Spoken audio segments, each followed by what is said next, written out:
Hi, this is Joseph Tan here from goodmonday.com. We are still working through, or rather working down, our list of top 10 organizational issues as identified by organizational consultants Roger Connors, Tom Smith, and Craig Hickman.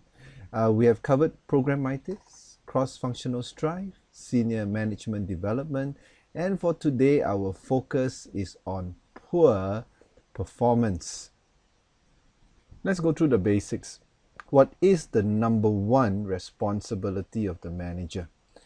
Yeah, the manager has a lot on his or her plate, he or she is supposed to grow the people, supposed to take care of their needs, to listen to them, and so on. But when you boil down right to the essence of it, what is the number one responsibility of the manager?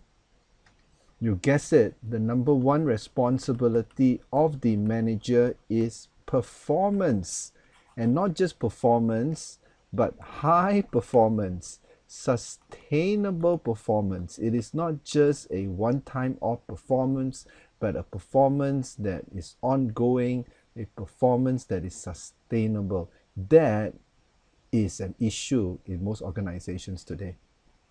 And you know what's tricky about this performance issue? Managers, we are 100% accountable for 80% of the tasks that is beyond our control.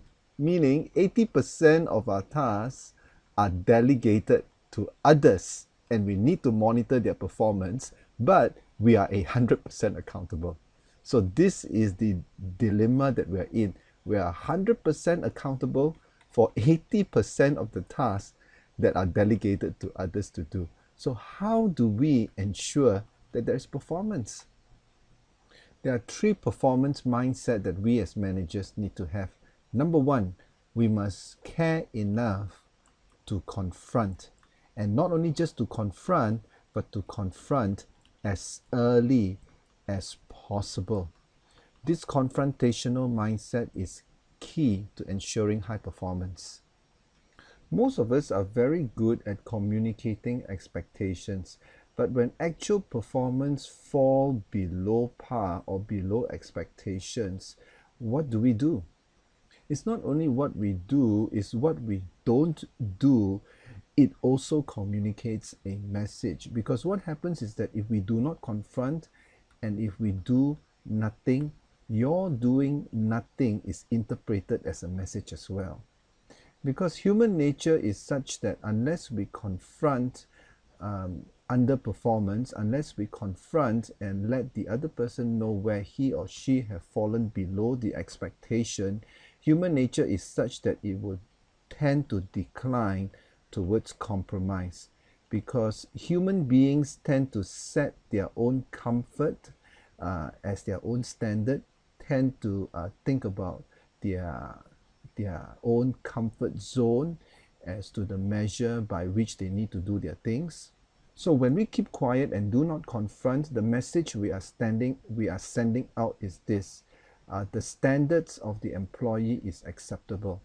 But usually most of the time, the standard of the employee is below your expectation, unless you have a rare case where the employee is self-motivated and hold himself up to a higher standard. In that case, you can be quiet about it and your silence is taken as approval. But in most cases, people gravitate towards a lower standard, and if you're quiet about it and do not confront them as early as possible, they decline further and further away, and it's going to be much harder for them to backpedal to your expectations as it was in the beginning. So, performance mindset number one: care enough to confront as early as possible.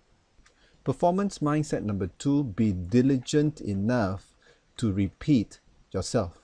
Let me repeat: be diligent enough to repeat yourself.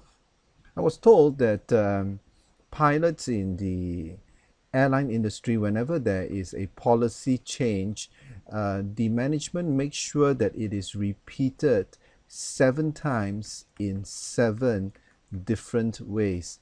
Now, it is not because pilots' IQ are low, it is because research have shown that repetition is key to ingrain a certain message into our key behaviors. So when there is an important message to communicate, don't just do it once. Do it 7 times in 7 different ways. For example, if quality is an important message that you want to get through, you might want to talk about quality with regards to internal customers, quality with regards to external customers, quality with regards to how we deal with our vendors, quality with regards to how we improve our processes. The thing is this: we need to eat, live, and breathe quality, because what is repeated often enough gets into us. You know, we as human beings, we are forgetful and we need reinforcement. So before you can get that performance mindset, well, you got to go through the rigors of repetition. And really, when it comes to key issues, you can never really over communicate. Most of the time, the reverse is true. We don't communicate or repeat ourselves enough. But of course, you've got to learn to do it in different ways, different angles, so that it doesn't become monotonous. The third performance mindset is this: is your communication scalable? Now, what do I mean by saying that? Is your communication scalable enough?